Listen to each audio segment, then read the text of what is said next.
প্রাচীন শহর বাগদাদের সরু গলিতে একটা অদ্ভুত দৃশ্য রোজ মানুষকে চমকে দিত।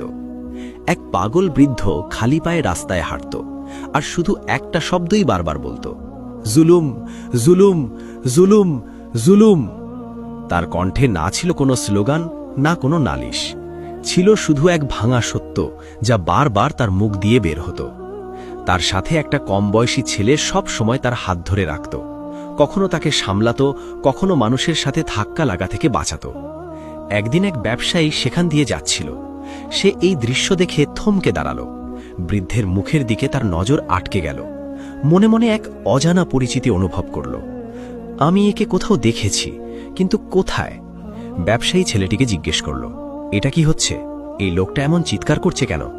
ছেলেটি ক্লান্ত গলায় উত্তর দিল, ইনি আমার বাবা, উনি পাগল হয়ে গেছেন। আমার কাছে এত টাকা নেই যে ওনাকে কোনো ডাক্তারের কাছে নিয়ে যাব, না ওষুধ আনতে পারি। তাই উনি প্রতিদিন ঘর থেকে বেরিয়ে আসেন আর সারা দিন এভাবেই চিৎকার করতে থাকেন। আমি সকাল থেকে সন্ধ্যা পর্যন্ত ওনার সাথে থাকি আর রাতে ওনাকে ফিরিয়ে নিয়ে যাই। ব্যবসায়ী নরম গলায় জিজ্ঞেস করল, তোমরা কোথায় থাকো? ছেলেটির গলা আরও নিচু হয়ে গেল। আমাদের কোনো পাকা ঘর নেই, কাঠের এক ভাঙা কুড়ে ঘর আছে, যার না আছে দরজা, না আছে জানালা। শীতে সেখানে থাকা কঠিন হয়ে যায়, কিন্তু আমাদের আর কোনো জায়গা নেই। এটা শুনে ব্যবসায়ীর মনে অদ্ভুত এক কষ্ট হল। ব্যবসায়ী স্তব্ধ হয়ে গেল। সেই পাগল বৃদ্ধ লোকটাকে ভালো করে দেখতে লাগল। এই সেই লোক ছিল না যাকে সে চিনত। এটা সম্ভবই ছিল না। একসময় এই লোকটা শক্তিশালী, মর্যাদাবান আর প্রভাবশালী ছিল।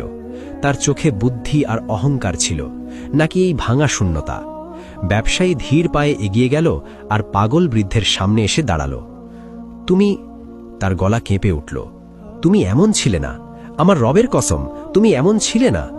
বৃদ্ধ লোকটা উত্তরে শুধু হাসল, এক প্রাণহীন ভাঙা হাসি, আর তারপর মাটির দিকে তাকিয়ে সেই একই শব্দ বলতে লাগল, জুলুম, জুলুম, জুলুম। ব্যবসায়ীর বুকটা ধক করে উঠল। সে মুখ ফেলালো আর ছেলেটির দিকে তাকালো, যে এখনও তার বাবার হাত শক্ত করে ধরে দাঁড়িয়েছিল। ব্যবসায়ী নরম গলায় বলল, বাবা, তুমি আমাকে এর গল্পটা শোনাও। আমি ওনাকে চিনি। এই লোকটা এমন ছিল না। ওনার সাথে নিশ্চয়ই খুব বড়, খুব ভয়ানক কিছু হয়েছে। ছেলেটি মাথা নিচু করে ফেলল। আমরা রাস্তায় এই গল্প শোনাতে পারবো না হুজুর। লোকেরা হাসাহাসি করে, কেউ কেউ পাথরও মারে। ব্যবসায়ী এক মুহূর্ত ভাবল, তারপর সিদ্ধান্ত নিল, আজ রাতে তোমরা দুজন আমার বাড়িতে এসো।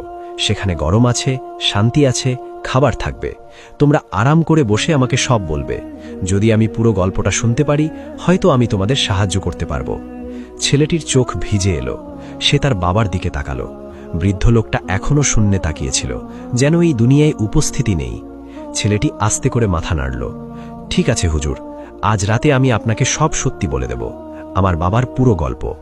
আর ব্যবসায়ীর মনের গভীরে কোথাও এক অজানা ভয়ে জেগে উঠল, কারণ সে জানত যে গল্প সে শুনতে যাচ্ছে তা শুধু এক পাগল মানুষের গল্প হবে না, বরং জুলুমের গল্প হবে।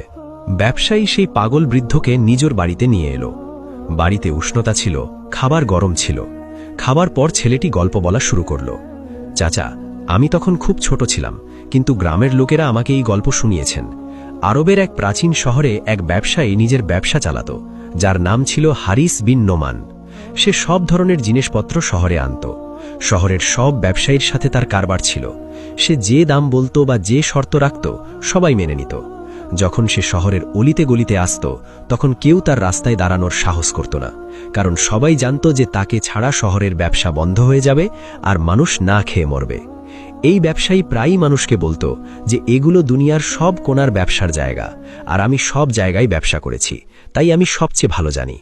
সে ভাবত যে ওই গ্রামের মানুষের তাকে দরকার। সে সব সময় নিজের জন্য চড়া দাম চাইত আর পরিষ্কার বলে দিত যে যদি লোকেরা তার দাম মেনে না নেয়, তবে সে সবার সাথে ব্যবসা বন্ধ করে দেবে। এই চিন্তা আর ক্ষমতা তার মনে অহংকার তৈরি করেছিল। সে এক আত্মকেন্দ্রিক আর অহংকারী মানুষ হয়ে গিয়েছিল, আর শহরের লোকেরা তার সামনে কথা বলার সাহস পেত না। একদিন বাজারের এক কোণায় এক বৃদ্ধ লোক আব্দুল্লাহ বসেছিল। তার শরীর দুর্বল হয়ে গিয়েছিল, কোমর বাঁকা আর দাড়িতে পুরোপুরি পেকে গিয়েছিল। সে তার সামান্য কিছু সবজি আর গম এক পুরনো আর পচা কাঠের ভ্যানে রেখে বিক্রি করছিল। সে খুব নিচু আর ভাঙা গলায় মানুষকে ডাকছিল। এমন সময় সামনে থেকে সেই ধনী ব্যবসায়ী হারিস বিন নোমান এলো। সে সম্মান আর অহংকারের সাথে মাথা উঁচু করে হাঁটছিল। তার সামনে দুজন